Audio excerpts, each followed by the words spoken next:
कर रहे हैं इस वक्त? दुख है, बहुत कष्ट है। देश की अपूरणीय क्षति हुई है जिसकी भरपाई होनी बहुत मुश्किल है। कुछ कहते नहीं बनता है कि कई बार हम साथ रहे, उस दिन भी हम साथी थे। बिम्स्टेक देशों की जो बैठक हुई थी, उस बैठक में मुझे रहना था, मेरे साथ रावत जी और हमारे थल सेनाध्यक्ष जी समेत अन्य अधिकारी थे।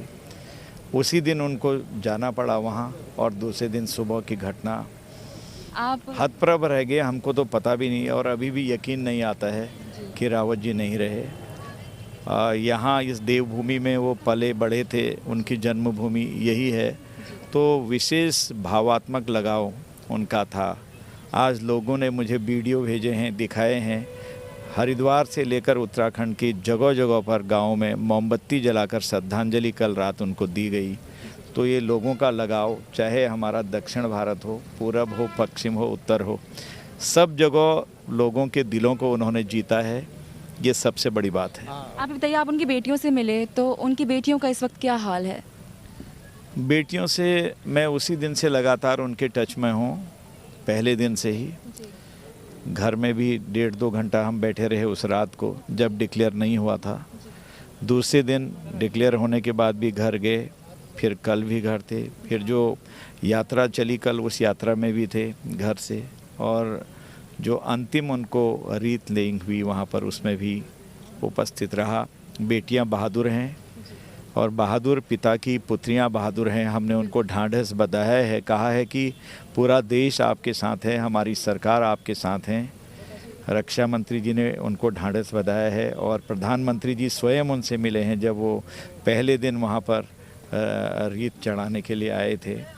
तो इस तरह से वो अकेले नहीं है, बहादुर हैं। हमारी जिम्मेदारी है। सबसे छोटी बेटी यद्यपि वैसे परिवार में अकेली रह गई हैं, लेकिन पूरा देश उनके साथ है, हम सब बिल्कुल।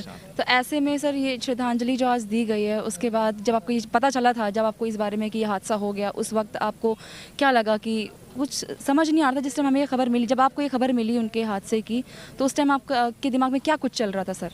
यकीन ही नहीं हुआ। हम बहुत देर तक ये सोच रहे थे कि किसी न किसी तरह से काफ़ी लोग उसमें बचेंगे, लेकिन जो दुर्घटना तो दुर्घटना है, कैसे हुई क्या हुई ये तो बाद में पता लगेगा। जो शौक लगा वो मैं बता नहीं सकता हूँ, क्योंकि पहले दिन तो उनके साथ हम साथी थे, बातचीत भी हुई, हंसी मजाक भी हुई, जैसे बैठते हैं चलते समय। तो अचानक ही ये हो गया। उसके सर, उनके साथ बिताया हुआ कोई भी क्षण आपको याद आता हो, जब हम उनके बारे में सोचते हो कि हमने उनके साथ बातचीत करी, उस वक्त क्या? ना कि 9 तारीख को, जब 9 नवंबर को हमारा स्थापना दिवस होता है उत्तराखंड का, मैं नहीं आ रहा था। उन्होंने ही मुझसे कहा कि चलना ज़रूरी है। उस दिन मैं एक मीटिंग में था, उन्होंने कहा रात तक छोड़ने की जिम्मेदारी मेरी है, मुझे भी वापस आना है। तो 1 घंटा यहाँ आते समय, 1 घंटा जाते समय, अपना आर्मी का ही हमारा जहाज़ था, वायुसेना का। तो काफ़ी बातें होती रही, तब मुझे पता लगा कि उनका दृष्टिकोण क्या है, उनका सोच क्या है, वो क्या सोचते हैं देश के बारे में।